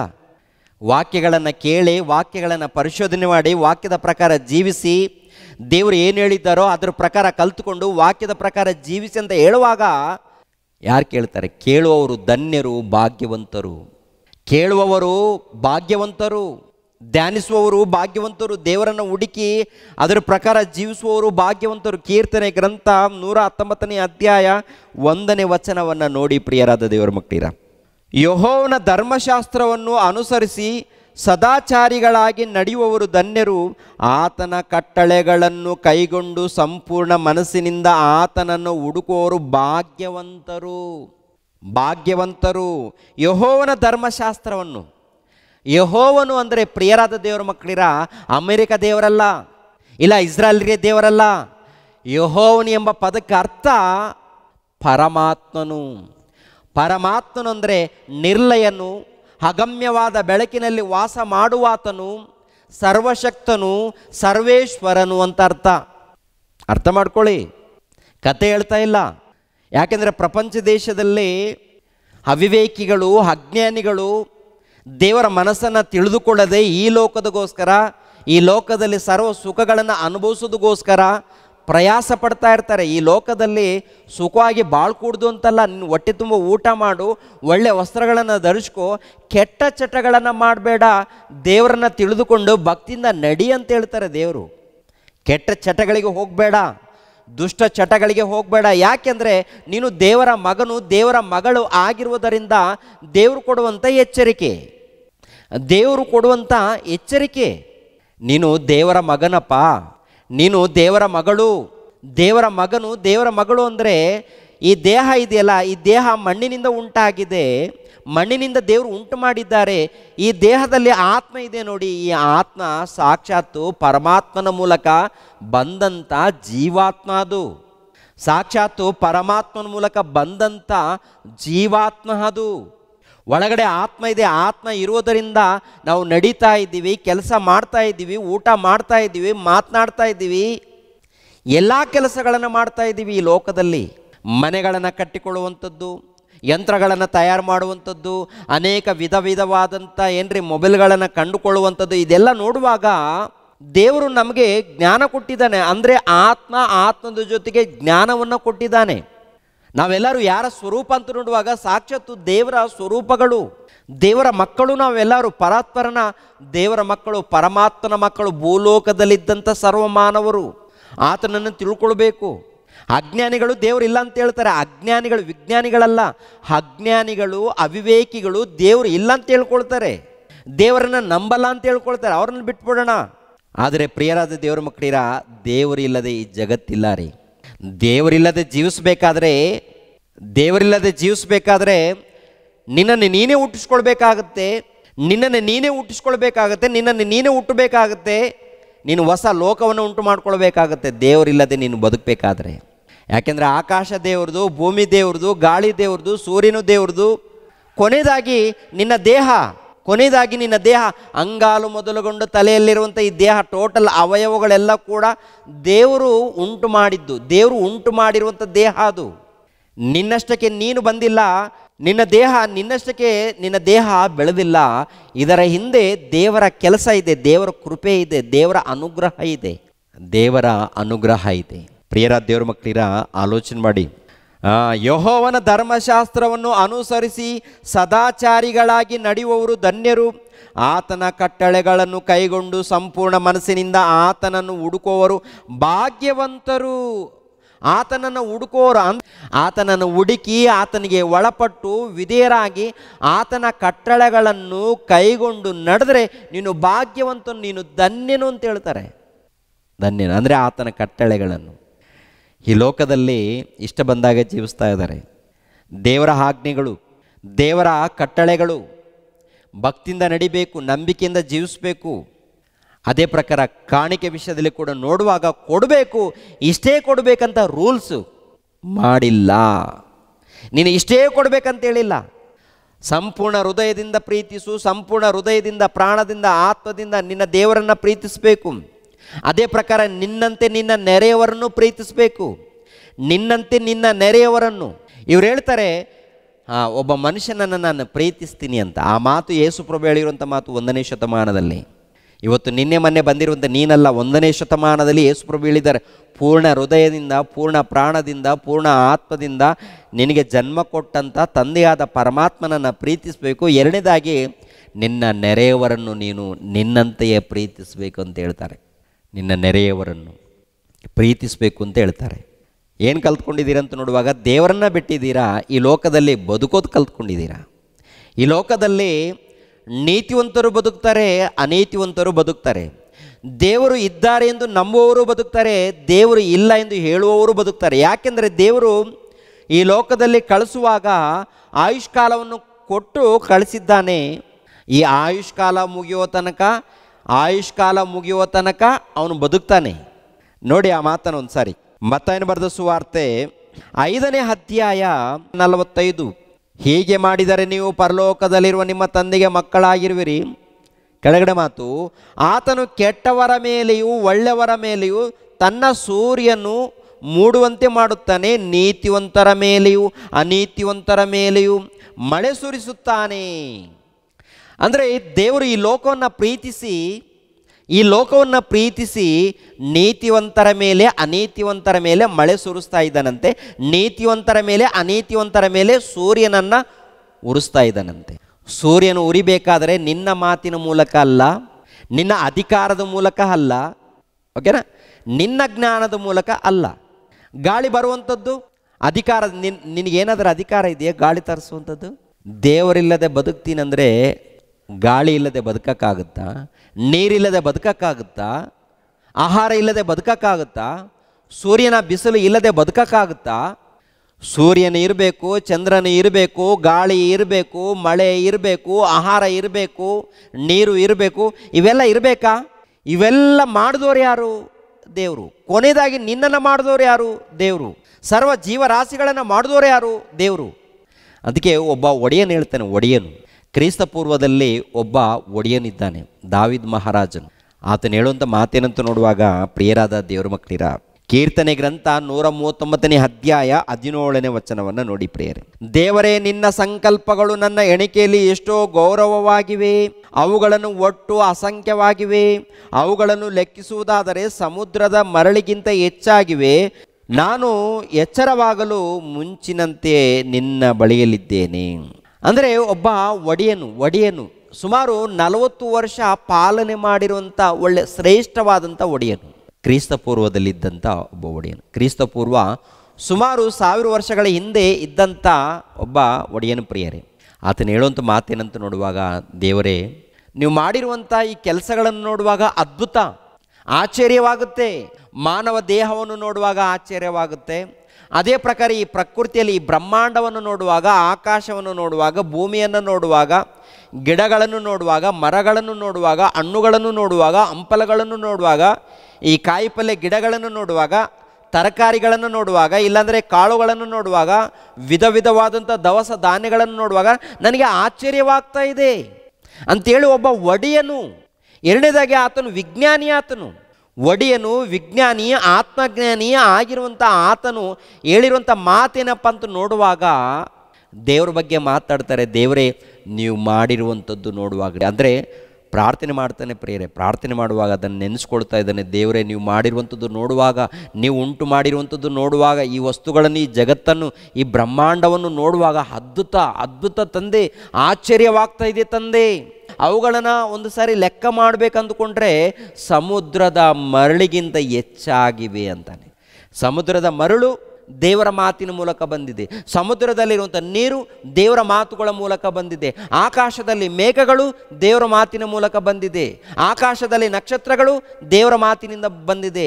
ಆಕಾಶದಲ್ಲಿ, ಅಂತರಿಕ್ಷದಲ್ಲಿ ಉರಿಯುವಂಥ ಸೂರ್ಯನು ದೇವರ ಮಾತಿನ ಮೂಲಕ ಉಂಟಾಗಿದೆ. ಗಿಡಗಳು ದೇವರ ಮಾತಿನ ಮೂಲಕ ಉಂಟಾಗಿದೆ. ಮರಗಳು ದೇವರ ಮಾತಿನ ಮೂಲಕ ಉಂಟಾಗಿದೆ. ನೀನು ನಂಬಬೇಕು. ಯಾಕೆಂದರೆ ದೇವರು ಕಣ್ಣಿಗೆ ಕಾಣಲ್ಲ. ಕಣ್ಣಿಗೆ ಕಾಣದೇ ಇರುವಂತಹ ದೇವರು ಇದ್ದಾರೆ, ನಂಬಬೇಕು ಅಂತ ಹೇಳ್ತಾನೆ. ನಾನಿದ್ದೀನಿ ಮಗನೇ ಅಂತಾನೆ. ನಾನಿದ್ದೀನಿ ಮಗನೇ ನಾನಿದ್ದೀನಿ ಅಂತ ಹೇಳ್ತಾರೆ ದೇವರು. ಅದಕ್ಕೆ ಒಂದು ಕಾಲದಲ್ಲಿ ಮೋಶೆ ಇದ್ದಾನಲ್ಲ, ಮೋಶೆ ಕ್ರಿಸ್ತ ಪೂರ್ವದಲ್ಲಿ ಸುಮಾರು 1500 ವರ್ಷಗಳ ಹಿಂದೆ ಮೋಶೆ, ದೇವರೇ ನಿಮ್ಮನ್ನು ನೋಡಬೇಕು ಅಂತೇಳಿ ಮೋಶೆ ದೇವರನ್ನು ಕೇಳ್ಕೊಳ್ತಾನೆ. ಮೋಶೆ ದೇವರನ್ನು ಕೇಳಿಕೊಳ್ತಾನೆ, ದೇವರೇ ನಿಮ್ಮನ್ನು ನಾನು ನೋಡಬೇಕು ದೇವರೇ. ಯಾಕೆಂದರೆ ಅವ್ರ ಸ್ವರ ಮಾತ್ರ ಬರ್ತಾ ಇದೆ. ಯಾಕೆಂದರೆ ದೇವರು ತನ್ನ ದೇವದೂತನನ್ನು ಕಳಿಸ್ಕೊಟ್ಟಿದ್ದಾನೆ. ಮೋಶೆ ಕೇಳ್ಕೊಳ್ತಾನೆ, ದೇವರೇ ನಿಮ್ಮನ್ನು ನೋಡಬೇಕು ಅಂದಾಗ, ನನ್ನನ್ನು ನೋಡಿ ಮಾನವರಲ್ಲಿ ಯಾರು ಬದುಕಲಾರರು ಮಗನೇ ಅಂತಾನೆ. ನನ್ನನ್ನು ನೋಡಿ ಮಾನವರಲ್ಲಿ ಯಾರು ಬದುಕಲಾರರು ಅಂದರೆ ದೇವರನ್ನು ನೋಡೋದಕ್ಕಾಗಲ್ವಾ? ಈ ಮಾನವ ನೇತ್ರಗಳಿಂದ ನೋಡೋಕ್ಕಾಗಲ್ವಾ? ಸಾಧ್ಯವಿಲ್ಲ ಅಂತಾನೆ. ಅಂದರೆ ದೇವರು ಮಹಾಶಕ್ತನು, ಆತನು ಅಗಮ್ಯವಾದ ಬೆಳಕಿನಲ್ಲಿ ವಾಸ ಮಾಡುವ ಆತನ. ಅಂದರೆ ಅಗಮ್ಯವಾದ ಬೆಳಕಿನಲ್ಲಿ ಅಂದರೆ ಆ ಬೆಳಕಿನ ಬಳಿಯಲ್ಲಿ ಯಾರು ಕೂಡ ಹೋಗಲಿಕ್ಕೆ ಸಾಧ್ಯವಿಲ್ಲ ರೀ, ಅದು ಅಸಾಧ್ಯ ಪ್ರೇರೆ. ಅಂಥ ಸ್ಥಳದಲ್ಲಿ ಆತನಿರುವಾಗ ಅಂಥ ದೇವರು, ಪ್ರಿಯರ ದೇವರು ಮಕ್ಕಳಿರ, ಜಗತ್ತನ್ನು ಉಂಟು ಮಾಡಿದ್ದಾನೆ. ಜಗತ್ತನ್ನು ಉಂಟು ಮಾಡಿರುವಂಥ ಆತನು ನಮ್ಮನ್ನು ಕೂಡ ಉಂಟು ಮಾಡಿದ್ದಾನೆ. ಆತನು ಎಲ್ಲ ಕಡೆ ಇದ್ದಾನೆ, ಆದರೆ ನಮಗೆ ಕಾಣದ ರೀತಿಯಲ್ಲಿ ಆತನಿದ್ದಾನೆ. ನಮಗೆ ನಮ್ಮ ಕಣ್ಣಿಗೆ ಕಾಣಲ್ಲ ಆತನು.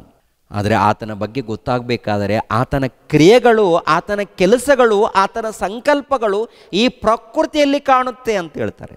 ಈ ಪ್ರಕೃತಿಯಲ್ಲಿ ಕಾಣುತ್ತೆ ಅಂತ ಹೇಳ್ತಾರೆ. ಎಲ್ಲಿ ರೀತಿಯ ಮಾತು ಅಂತ ನೋಡುವಾಗ ಒಂದು ಸಾರಿ ರೋಮಾಪುರದವರಿಗೆ ಬರೆದ ಪತ್ರಿಕೆ 1ನೇ ಅಧ್ಯಾಯ 21ನೇ ವಚನ.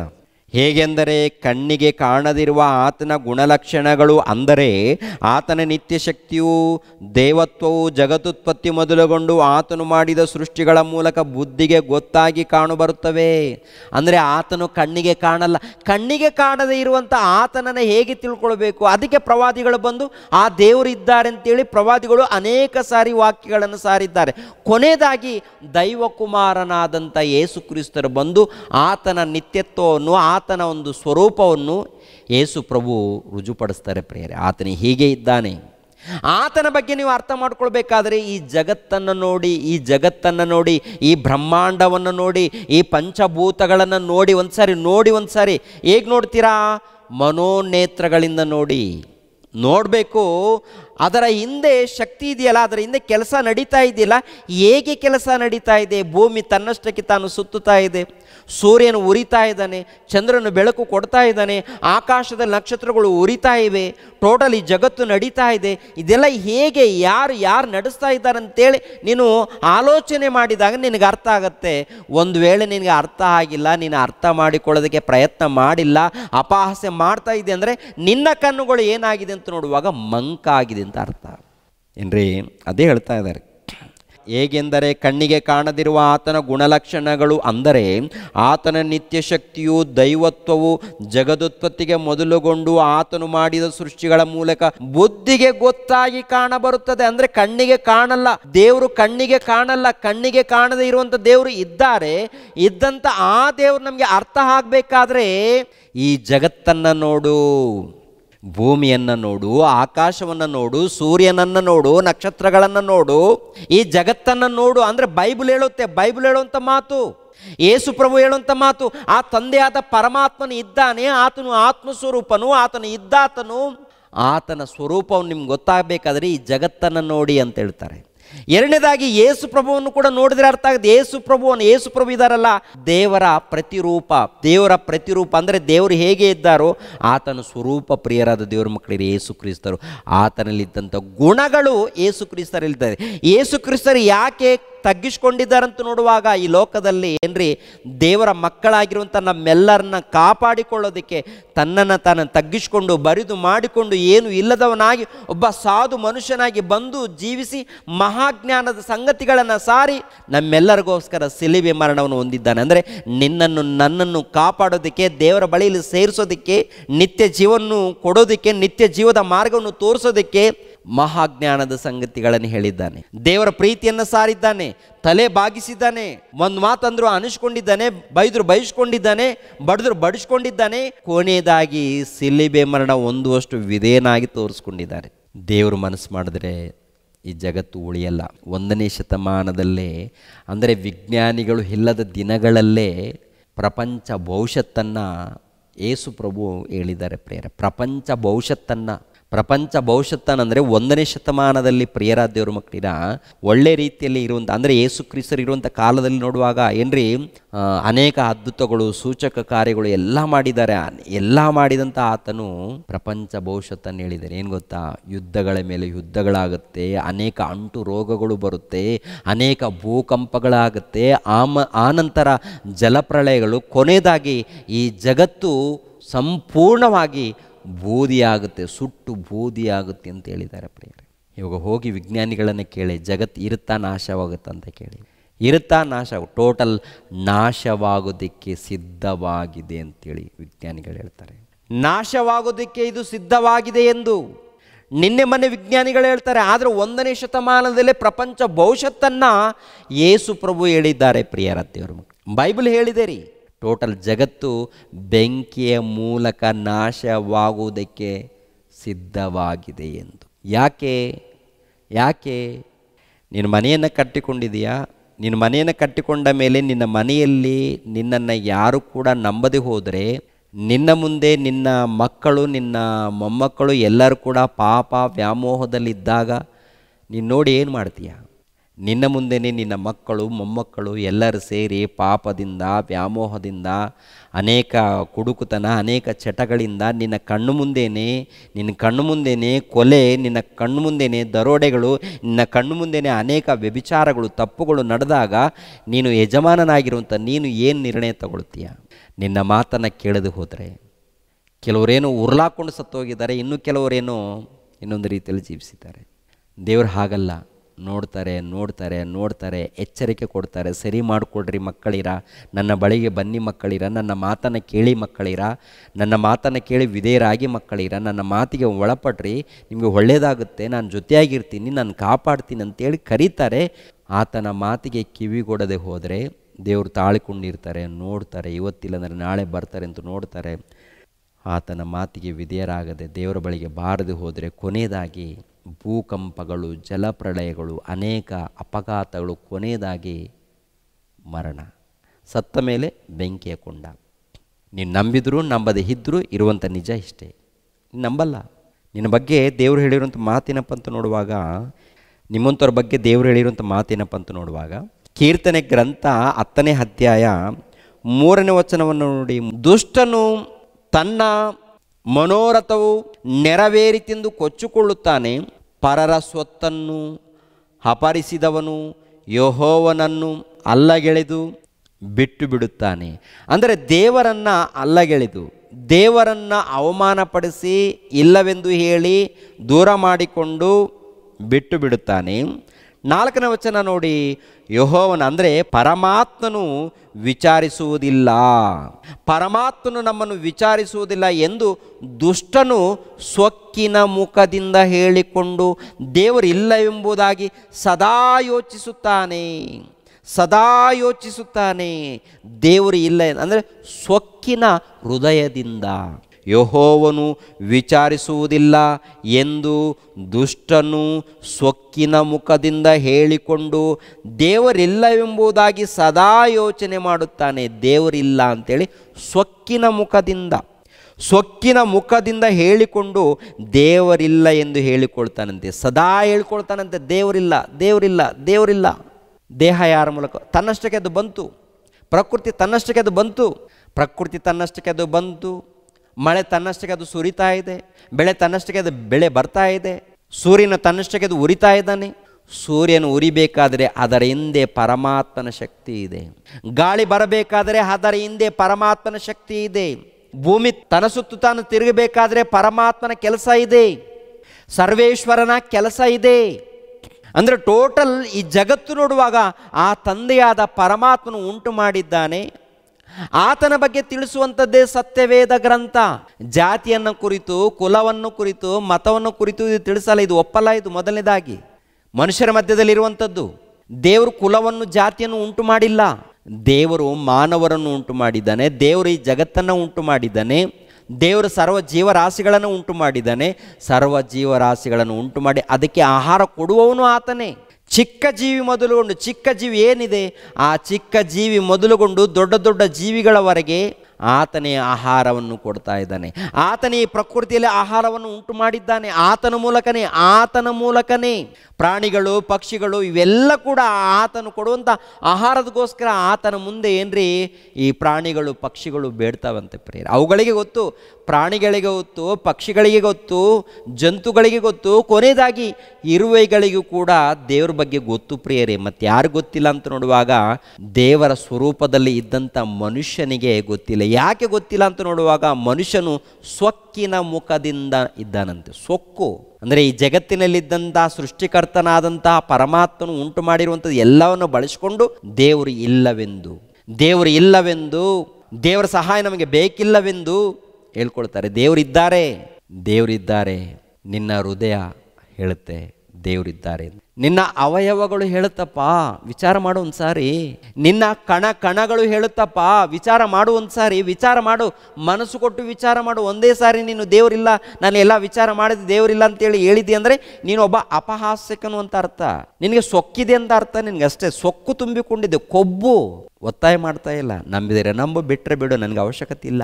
ಈ ಸಮಾಜದಲ್ಲಿ ದೇವರಿಲ್ಲ ಅಂತ ಹೇಳಬಾರ್ದು ನೀನು. ಇಲ್ಲ ಅಂತ ಹೇಳಬಾರ್ದು ನೀನು. ಏನು ಕಲಿಸ್ತೀಯ ಸಮಾಜಕ್ಕೆ? ಸಮಾಜವನ್ನು ಏನು ಉದ್ಧಾರ ಮಾಡ್ತೀಯ? ಉಂಟು ಮಾಡಿರುವಂಥ ದೇವರಿಲ್ಲ ಅಂತ ಹೇಳ್ಕೊಳ್ತೀಯ? ನನ್ನಿಷ್ಟ ಬಂದಾಗ ಹೇಳ್ಕೊಳ್ತೀಯ ನೀನಷ್ಟೇ.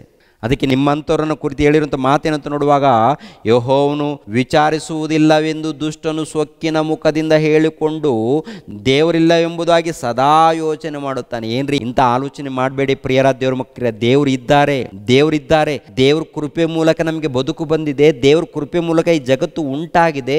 ದೇವ್ರ ಕೃಪೆ ಮೂಲಕ ಎಲ್ಲ, ದೇವರ ಅನುಗ್ರಹದಿಂದ ಎಲ್ಲ. ಕೊನೆಯದಾಗಿ ಒಂದು ತುತ್ತು ಊಟ ಮಾಡಿ ನಾವು ಆರೋಗ್ಯದಿಂದ ಬದುಕಬೇಕಂದ್ರು, ಈ ಲೋಕದಲ್ಲಿ ಜೀವಿಸಬೇಕಂದ್ರು ಅದೆಲ್ಲ ಕೂಡ ದೇವರ ಅನುಗ್ರಹದಿಂದ. ಪ್ರಸಂಗಿ ಗ್ರಂಥ 2ನೇ ಅಧ್ಯಾಯ 25ನೇ ವಚನವನ್ನು ನೋಡಿ ಪ್ರಿಯರೇ. ಕತೆಗಳ ಗ್ರಂಥ ಅಲ್ಲ ಇದು, ಕತೆಗಳ ಗ್ರಂಥ ಅಲ್ಲ, ಮಹಾಜ್ಞಾನದ ಗ್ರಂಥ ಇದು. ಮಹಾಜ್ಞಾನದ ಗ್ರಂಥ ಇದು. ಅದಕ್ಕೆ ಸ್ವಾಮಿ ವಿವೇಕಾನಂದನವರು ಯೇಸು ಕ್ರಿಸ್ತರ ಬಗ್ಗೆ ಏನು ಮಾತಾಡಿದ್ದಾರೆ ಗೊತ್ತಾ ನಿಮಗೆ? ನಾನು ಯೇಸು ಕ್ರಿಸ್ತರ ಕಾಲದಲ್ಲಿ ಒಂದು ವೇಳೆ ಇದ್ದಿದ್ದರೆ ನನ್ನ ಹೃದಯದಲ್ಲಿ ಹರಿಯುವಂಥ ರಕ್ತದ ಮೂಲಕ ಆ ಪುಣ್ಯಾತ್ಮನ ಪಾದಗಳನ್ನು ನಾನು ತೊಳಿತಾ ಇದ್ದೆ ಅಂತೇಳಿ ಒಬ್ಬ ಸ್ವಾಮೀಜಿ ಹೇಳಿರುವಂಥ ಮಾತು. ಮಹಾತ್ಮ ಗಾಂಧೀಜಿರವರು, ಸರ್ವೇಪಲ್ಲಿ ರಾಧಾಕೃಷ್ಣರವರು, ಅನೇಕರು. ಅಷ್ಟ್ಯಾಕೆ ಪ್ರಿಯರೇ, ಈಗಿನ ಕಾಲದಲ್ಲಿ ಪ್ರಪಂಚ ದೇಶದಲ್ಲಿ ಒಂದು ಅಗ್ರಸ್ಥಾನದಲ್ಲಿರುವಂಥ ದೇಶ ಅಮೆರಿಕ ದೇಶವನ್ನು ಆಳುವಂಥ ಅಧ್ಯಕ್ಷರು ಟ್ರಂಪ್ರವರು ಏನಂತೆ ಸಾಷ್ಟಾಂಗ ನಮಸ್ಕಾರ ಮಾಡ್ತಾರೆ ಯೇಸು ಕ್ರಿಸ್ತರ ಪಾದದ ಬಳಿಗೆ. ಯಾಕೆ? ಅವ್ರಿಗೆ ಅರ್ಥ ಆಗಿದೆ. ದೇವರ ಕೃಪೆ ಇಲ್ಲದೆ ಹೋದರೆ ನಾನಿಲ್ಲ, ದೇವರು ಇಲ್ಲದೆ ಹೋದರೆ ನಾನಿಲ್ಲ, ಏಸಯ್ಯ ಇಲ್ಲದೆ ಹೋದರೆ ನಾನಿಲ್ಲ ಅಂತೇಳಿ ಅವ್ರಿಗೆ ಅರ್ಥ ಆಗಿದೆ. ದೇವರ ಕೃಪೆ ಮೂಲಕ ನಾನು ಬದುಕ್ತಾ ಇದ್ದೀನಿ, ದೇವರ ಆಶೀರ್ವಾದ ಮೂಲಕ ನಾನು ಬದುಕ್ತಾ ಇದ್ದೀನಿ ಅಂತೇಳಿ ಒಬ್ಬ ಪ್ರಪಂಚದಲ್ಲಿ ಒಂದು ಉನ್ನತ ಸ್ಥಾನದಲ್ಲಿ ಇರುವಂಥ ದೇಶ, ಅಗ್ರಸ್ಥಾನದಲ್ಲಿ ಇರುವಂಥ ದೇಶದಲ್ಲಿ ಒಬ್ಬ ಪ್ರಧಾನ ಮಂತ್ರಿ, ಒಬ್ಬ ಅಧ್ಯಕ್ಷರು ಟ್ರಂಪ್ರವರು ಏನ್ರಿ ಸಾಕ್ಷಾತ್ ಏನ್ರಿ ಮೊಣಕಾಲೂರಿಗೆ ಪ್ರಾರ್ಥನೆ ಮಾಡ್ಕೊಳ್ತಾರೆ ಪ್ರಿಯರೇ. ವಿಧೇನಾಗಿದ್ದಾನೆ ಪ್ರಿಯರೇ, ತಲೆ ಬಾಗಿಸ್ತಾ ಇದ್ದಾನೆ ಪ್ರಿಯರ ದೇವರ ಮಕ್ಕಳಿರ. ತಲೆ ಬಾಗಿಸಿ ಅವರೇ ನನ್ನ ಪ್ರಭು, ಅವರೇ ನನ್ನ ಒಡೆಯನು, ನನ್ನ ದೇಶಕ್ಕೆ ಒಡೆಯ ಆತನೇ, ನನ್ನ ದೇಶಕ್ಕೆ ಒಡೆಯ ಆತನೇ ಅಂತೇಳಿ ಆತನು ನಂಬಿದ್ದಾನೆ. ಅಂದರೆ ಆತ್ಮಜ್ಞಾನಿ ಆತ, ದೈವಜ್ಞಾನಿ ಆತ. ಪ್ರಿಯರಾದ ದೇವ್ರ ಮಕ್ಕಳಿರ, ಆಲೋಚನೆ ಮಾಡಿ. ಅನೇಕರು ಮಹಾತ್ಮರಿದ್ದಾರೆ, ಯೇಸು ಕ್ರಿಸ್ತರನ್ನು ಅರ್ಥ ಮಾಡಿಕೊಂಡಿದ್ದಾರೆ. ನಿಜವಾದ ದೇವರು, ನಿಜವಾದ ಗುರು, ಈ ಲೋಕಕ್ಕೆ ಒಳ್ಳೆ ವಿಷಯಗಳನ್ನು ತಿಳಿಸಿದಂಥ ಗುರು, ಸಮಾಜದಗೋಸ್ಕರ ಪ್ರಾಣ ತ್ಯಾಗ ಮಾಡಿರುವಂಥ ಗುರು ಇದ್ದರೆ ಅವರು ಯೇಸು ಕ್ರಿಸ್ತರು ಮಾತ್ರ. ಈ ಕಾಲದಲ್ಲಿ ಗುರು ಎಂಬ ಪದಕ್ಕೆ ಅರ್ಥ ತಿಳಿಯದೆ ಗುರು ಅಂತ ಕರೆಯಲ್ಪಡ್ತಾ ಇದ್ದಾರೆ. ಗುರು ಎಂಬ ಪದಕ್ಕೆ ಅರ್ಥ ತಿಳಿಯದೆ ಗುರು ಎಂದು ಕರೆಯಲ್ಪಡ್ತಾ ಇದ್ದಾರೆ. ಗುರುಗಳಲ್ಲ, ಮೋಸ ಮಾಡೋರು. ನಿಜವಾದ ಗುರು ಇದ್ದರೆ ಒಬ್ಬರೇ ಶಕಪುರುಷನಾಗಿರುವಂಥ ಯೇಸು ಕ್ರಿಸ್ತರು.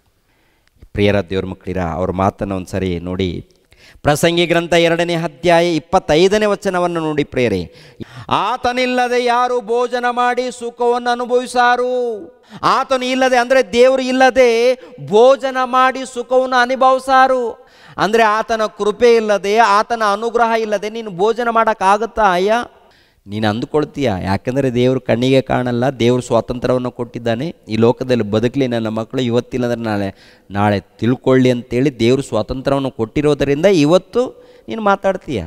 ಆ ಸ್ಟೀಫನ್ ಹಾಕಿಂಗ್ ಕೂಡ ಏನ್ರಿ ಬದುಕಿರುವಾಗ ಅನೇಕ ರೀತಿಯಲ್ಲಿ ಮಾತಾಡಿದ. ಸಾಯುವಂಥ ಸಂದರ್ಭದಲ್ಲಿ ದೇವರನ್ನು ಒಪ್ಪಿಕೊಂಡು ದೇವರ ಬಳಿಯಲ್ಲಿ ವಿಧೇಯನಾಗಿ ಸತ್ತೋದ್ರು. ಬದುಕಿರುವಾಗ ದೇವರು ಇಲ್ಲ ಅಂತೇಳಿ ಹೇಳಿಕೊಂಡ. ಚಾರ್ಲೆಸ್ ಡಾರ್ವಿನ್ರವರು ಕೂಡ ಅಷ್ಟೇ. ದೇವ್ರ ಮೂಲಕ ಮನುಷ್ಯರಲ್ಲ, ಮಂಗನ ಮೂಲಕ ಮಾನವನಂತೇಳಿ ಪರಿಚಯ ಮಾಡಿ ಸಾಯುವಂಥ ಸಮಯದಲ್ಲಿ ಯೇಸು ಕ್ರಿಸ್ತರನ್ನು ಒಪ್ಪಿಕೊಂಡು ಮರಣ ಹೊಂದಿದ್ರು. ಅವರು ಸಾಯುವಂಥ ಸಮಯದಲ್ಲಿ ಅಂದರೆ ಈ ಲೋಕಕ್ಕೆ ಕೆಟ್ಟದ್ದು ಪರಿಚಯ ಮಾಡಿ, ದುಷ್ಟನ ಮೂಲಕ ಬಂದಂಥ ಆಲೋಚನೆಗಳನ್ನು ಪರಿಚಯ ಮಾಡಿ ಸಾಯುವಂಥ ಸಮಯದಲ್ಲಿ ದೇವರನ್ನು ಒಪ್ಪಿಕೊಂಡು ಮರಣ ಹೊಂದಿದ್ದಾರೆ. ಅವರು ಖಂಡಿತವಾಗಿ ದೇವರಿದ್ದಾರೆ ಅಂತ ಗೊತ್ತಾಗಬೇಕಾದ್ರೆ ಈ ಜಗತ್ತನ್ನು ನೋಡಬೇಕು. ಕೊನೆಯ ಪಕ್ಷದಲ್ಲಿ ನೀನು ಊಟ ಮಾಡುವಂಥ ಆಹಾರ ಹೇಳುತ್ತೆ. ಈ ಆಹಾರ ಹೇಳುತ್ತೆ. ಆಲೋಚನೆ ಮಾಡು. ಈ ಆಹಾರ ಹೇಳುತ್ತೆ, ಈ ಆಹಾರ ಆ ತಂದೆಯಾದ ಪರಮಾತ್ಮನು ಉಂಟು ಮಾಡಿದ್ದಾನೆ ಕಣೋ. ಈ ನೀರು ಹೇಳುತ್ತೆ, ಆ ತಂದೆಯಾದ ಪರಮಾತ್ಮನು ಉಂಟು ಮಾಡಿದ್ದಾನೆ ಕಣೋ ಅಂತ. ಆಹಾರ ಏಳುತ್ತೆ, ನೀರು ಏಳುತ್ತೆ, ಗಾಳಿ ಏಳುತ್ತೆ, ತರಕಾರಿ ಏಳುತ್ತೆ, ಜೀವರಾಶಿಗಳು ಏಳುತ್ತೆ, ಹೊಟ್ಟೆಯಲ್ಲಿ ಕರುಳು ಏಳುತ್ತೆ, ಎಲುಬುಗಳು ಏಳುತ್ತೆ, ನರಗಳು ಏಳುತ್ತೆ, ಮೆದುಳು ಏಳುತ್ತೆ, ನಿನ್ನ ಹೃದಯ ಏಳುತ್ತೆ. ದೇವರು ಉಂಟು ಮಾಡಿದ್ದಾರೆ. ಅದನ್ನೆಲ್ಲ ಕೇಳದೆ ನಿನ್ನ ಮನಸ್ಸು ಕೆಡಿಸ್ಕೊಂಡಿದ್ದೀಯ ಅಂದರೆ ಹೃದಯ ಕೊಬ್ಬಿದಲ್ಲಿದೆ ಅಂತ, ಸೊಕ್ಕಿನಿಂದಿದೆಯಂತೆ. ಸೊಕ್ಕು. ಒಬ್ಬನೇನೋ ದೇವರು ಇಲ್ಲ ಅಂತ ಹೇಳ್ತಾನೆ, ಇನ್ನೊಬ್ಬನೇನು ಇನ್ನೊಂದು ರೀತಿಯಲ್ಲಿ ಹೇಳ್ತಾನೆ. ದೇವರಿಲ್ವಾ? ದೇವರು ಇಲ್ಲದೆ ಬದುಕ್ತಾ ಇದ್ದೀರಾ? ದೇವರು ಇಲ್ಲದೆ ಈ ಪ್ರಪಂಚ ದೇಶದಲ್ಲಿ ಯಾವನು ಕೂಡ ಬದುಕಲಿಕ್ಕೆ ಸಾಧ್ಯವಿಲ್ಲ. ಯಾಕೆಂದರೆ ದೇವರು ಇದ್ದಾರೆ, ದೇವರು ಕೃಪೆ ಮೂಲಕ ಬದುಕ್ತಾ ಇದ್ದೀವಿ. ಇವತ್ತು ಸ್ವಾತಂತ್ರ್ಯವನ್ನು ಕೊಟ್ಟಿದ್ದಾರೆ ಬದುಕಲಿ ಅಂತ. ಕೊನೆಯದಾಗಿ ನನ್ನನ್ನು ತಿಳ್ಕೊಂಡು ಜೀವಿಸಿರಿ ಅಂತ ಹೇಳ್ತಾರೆ. ಅದಕ್ಕೆ ದೇವರ ಬಗ್ಗೆ ತಿಳಿಸುವಂಥ ಗ್ರಂಥ ಏಕೈಕ ಗ್ರಂಥ ಮತ ಗ್ರಂಥವಲ್ಲ, ಕುಲ ಗ್ರಂಥವಲ್ಲ, ಜಾತಿ ಗ್ರಂಥವಲ್ಲ, ನಿನ್ನ ಮತವನ್ನು ಬದಲಾವಣೆ ಮಾಡುವಂಥದ್ದಲ್ಲ, ನಿನ್ನ ಬದುಕನ್ನು ಕಟ್ಟುವಂಥದ್ದು, ನಿನ್ನ ಬದುಕನ್ನು ಕಟ್ಟುವಂಥದ್ದು ಇದು. ನಿನ್ನ ಜೀವಿತವನ್ನು ಬದಲಾವಣೆ ಮಾಡುವಂಥದ್ದು, ಅನೇಕ ಚಟಗಳಿಂದ ದೂರ ಮಾಡುವಂಥದ್ದು, ಸತ್ಯದ ಮಾರ್ಗದಲ್ಲಿ ನಡೆಸುವಂಥದ್ದು, ಮೋಕ್ಷ ಮಾರ್ಗಕ್ಕೆ ನಡೆಸುವಂಥದ್ದು, ನಿತ್ಯ ಜೀವಕ್ಕೆ ನಡೆಸುವಂಥ ಗ್ರಂಥ, ಏಕೈಕ ಗ್ರಂಥ ಸತ್ಯವೇದ ಗ್ರಂಥ. ಇದರಲ್ಲಿ ಮಹಾಜ್ಞಾನ ಇದೆ, ಶ್ರೇಷ್ಠ ಜ್ಞಾನ ಇದೆ. ಪ್ರಿಯರ ದೇವರ ಮಕ್ಕಳಿರ, ದೇವರ ಮನಸ್ಸನ್ನು ಅರ್ಥ ಮಾಡಿಕೊಂಡು ನಾವೆಲ್ಲರೂ ಕೂಡ ಬದುಕಬೇಕು. ದೇವರ ಜ್ಞಾನವನ್ನು ಅರ್ಥ ಮಾಡಿಕೊಂಡು ಏನಂತ ಹೇಳಿದ್ದಾರೆ? ಆತನಿಲ್ಲದೆ ಯಾರು ಭೋಜನ ಮಾಡಿ ಸುಖವನ್ನು ಅನುಭವಿಸಾರು. ಆತನಿಲ್ಲದೆ ಭೋಜನ ಮಾಡೋಕ್ಕಾಗತ್ತಾ? ಈ ಅನ್ನ ಹೇಳುತ್ತೆ, ಈ ಆಹಾರ ದೇವರ ಕೃಪೆ ಮೂಲಕ ಬಂದದ್ದು. ತಿನ್ನುವಂಥ ಆಹಾರ ಆಗಿರ್ಬೋದು, ಕುಡಿಯುವಂಥ ನೀರಾಗಿರ್ಬೋದು, ದವಸ ಧಾನ್ಯಗಳಾಗಿರ್ಬೋದು, ಗಿಡಗಳು, ಮರಗಳು, ಇವೆಲ್ಲ ಕೂಡ ಹೇಳುತ್ತೆ ದೇವರ ಕೃಪೆ ಮೂಲಕ ನಾವೆಲ್ಲರೂ ಹುಟ್ಟಿದ್ದೇವೆ ಎಂದು. ಪ್ರಿಯರಾದ ದೇವರ ಮಕ್ಕಳಿರ, ದೇವರ ಅನುಗ್ರಹ ಇಲ್ಲದೆ ಈ ಭೂಲೋಕದಲ್ಲಿ ಯಾವ ಜೀವಿ ಬದುಕೋದಕ್ಕೆ ಸಾಧ್ಯವಿಲ್ಲ. ಯಾರು ಬದುಕಲಾರರು. ಅವರು ಕೃಪೆ ಇರುವುದರಿಂದ. ಅವರು ಕೃಪೆ ಇಲ್ಲದೆ ಹೋದರೆ ಗುಂಡಿಗೆ ನಿಂತೋಗುತ್ತೆ, ಉಸಿರು ನಿಂತೋಗುತ್ತೆ, ಪ್ರಾಣ ನಿಂತೋಗುತ್ತೆ.